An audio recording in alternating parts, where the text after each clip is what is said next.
Sugeng siap, sugeng pinarak, sarta sugeng kepanggihan kalian kulawarga ageng sandiwara Ketoprak Agung Budaya.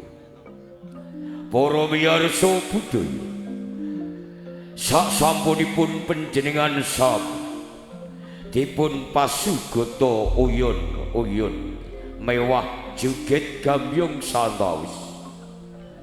Ing siang menika saking Sakutra Sandiwara Ketoprak Agung Budaya kepareng nyegahaken cariyos ingkang mawi rairan sejarah ageng ing Kraton Majapahit dumawah perangan Jaran Sari Jaran Purnomo takon Bopo.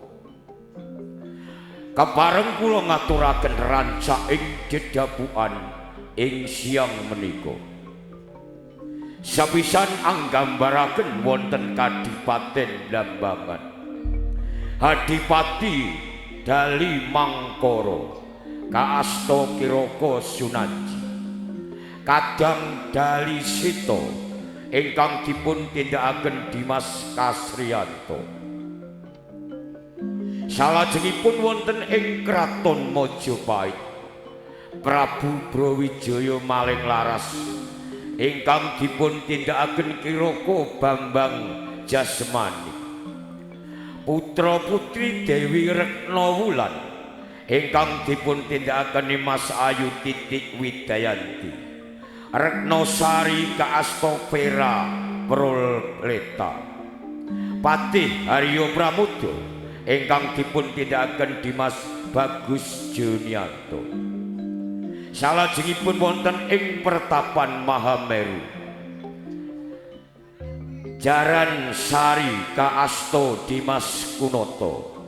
Jaran Purnomo kaasta Dimas Eko Saputra.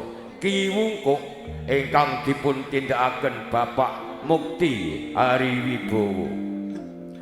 Salajengipun wonten ing Kadipaten Sukodana Adipati Kuda Pengrawit ingkang dipun tindakaken Alit Suyata.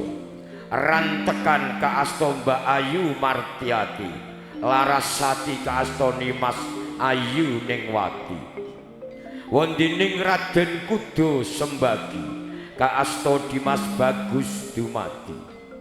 Salajengipun wonten ing Taman Dolanan para putri panglipur mban kaasta Nimas Ayu Eka Talenta sarta Hesti Menyes dipun bantu Seniwati Ayu saking Sandiwara Ketoprak Agung Budaya.